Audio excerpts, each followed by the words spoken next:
Ay, nak, ano daw, dito sa headdress mo? Anong sabi ni teacher? Sir? Oh, Ano daw? ano, okay naman? Pero ano ba? Pinaikot ka, tapos Ano? Sinikan. sinikan. Lahat ba mga ganito DIY o meron ding hindi DIY, no? 'Di ba sabi ni Sir DIY lang dapat. Ang ganda naman nito din. Sa point dito nga, yung design yung ano eh, ang ganda lang sa kanya. Friend ni na? Friend ni? Hindi, yung point dito, yung magkapatid. Ah, oo, yung parehong apelyido. Oh, bakit? Ano, yung isa, yung... Mm. Ang ganda sa kanya, ang laki. Sa ulo niya eh. Ano, puro basa yung saan niya. Tapos, Ay, ano ba yan, nak? ang tangkad. Ay kasi nga 'di ba headdress ang usapan. Eh sa atin kasi simple lang crown, simpleng crown lang. Pag headdress kasi talaga yung parang pang festival, yung parang una nating ni-research yung ano, yung para siyang Pakita mo si baby. oh, bibi, yung bunso namin, bibi. Ang dami namin mga plastic guys na mga damit-damit dito kasi yung kwarto, hindi ko muna pinaglalagay yung mga pinaglalaban namin doon.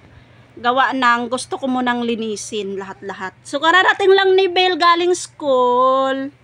Wala kaya akong payong. Kinuha niya yung payong ko sa... Yun ang sabihin ko sana kanina, yung payong mo nakalimutan mong bitbitin. Sabi ko pag uulan na basa ka talaga. Sabi nga ni tita mo yung payong pinalimutan daw eh. Tumakbo na ako. Tumakbo. Hindi kayo nagsabay ni Andre? Sabay. Oh. Pero wala ka nga yung payong. Tapos ano pa ginagawa ninyo? Ano pa? Bukod dito sa headdress, ano pang ganap? Magkwento ka. Ano? About sa ano? Ibang subject. Ha? Wala din ako naman. Ay, hindi ba kayo nagsulat?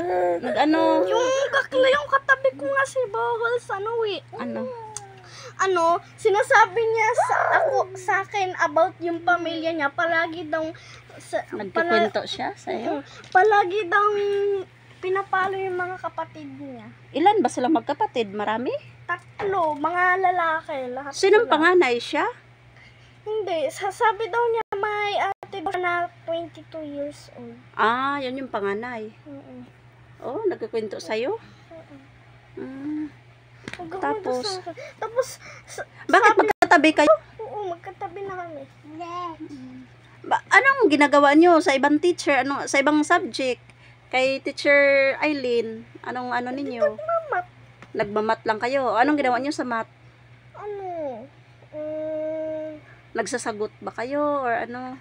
Magkwento ka kasi. Nagsagot kami. Tapos tama ako lahat. Sigurado ka? 3/3. Tama lahat. Ano yon Sitwork? Asan na yung yung mga papel mo, mga sitwork, itatabi natin yan kasi in the end of the year, hahanapan kayo ng, depende sa teacher, hahanapan kayo ng mga output, o tapos wala kang output na lagot.